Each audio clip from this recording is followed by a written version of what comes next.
কিন্তু বাপ পীর ছিল, উনিও সেই সুবাদে পীর, ইলেম নাই তো না, নিজের কাছেই তো টর্চ নাই, আপনাকে অন্ধকারে উনিও ম্যান হোলের মধ্যে পড়বে, আপনারে নিয়ে পড়বে। আলেম হইতে হবে, পীর যদি হয় আলেম হইতে হবে, 1 নম্বর কথা। 2 নম্বর কথা হলো তিনি ব্যবসায়ী হবেন না, ধর্মের নামে তিনি ব্যবসা করবেন না। তিনি মানুষকে হেদায়েতের পথ দেখাবেন, প্রয়োজনে জেলে যাবেন, প্রয়োজনে ফাঁসির মঞ্চে দাঁড়াবেন। তিনি নিজেকেই ইসলামের সব আমি করি, আর ইসলাম কারো কাছে নাই। যারা ইসলাম করলো 70-80 বছর ধরে, রাজনীতির পথ দেখালো, তারা ইসলামের দল না, ওনারটাই ইসলামের দল। এই ধরনের ফাজলামি বক্তব্য থেকে বিরত থাকতে হবে, এই ধরনের বেয়াদবিপূর্ণ বক্তব্য থেকে বিরত থাকতে হবে। আমার দোকানে খাঁটি ঘি পাওয়া যায়, আর কারো দোকানে খাঁটি ঘি পাওয়া যায় না। ইসলাম নিয়ে এই ধরনের মনোপলি বিজনেস করতে দেওয়া হবে না। প্রিয় ভাই সব, আমরা পীর সাহেবদের চিনি।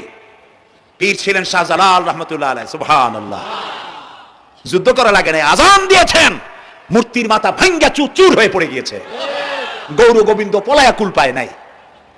লোকেরা যায় তার মাজারে গিয়ে গজাল মাছ জিয়ারত করে আসে, কিন্তু তরবারিটা দেখে আসে না।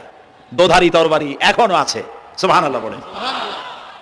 পীর ছিলেন হযরত বাহাউদ্দিন নকশবন্দি, মুজাদ্দিদ আল ফিসানি রহমতুল্লাহ আলাইহি, বড়পীর আব্দুল কাদের জিলানী রহমতুল্লাহ আলাইহি, খাজা মঈনুদ্দিন চিশতি রহমতুল্লাহ আলাইহি, খাজা জাহান আলী রহমতুল্লাহ আলাইহি। কত ওলিউল্লাহর মাজার দিয়ে আমার দেশ ভরা, আলহামদুলিল্লাহ কর। এরা একদিকে মানুষকে মুরিদ বানায়া মুরিদের টাকা দিয়ে নিজেদের পকেট ভরেন নাই।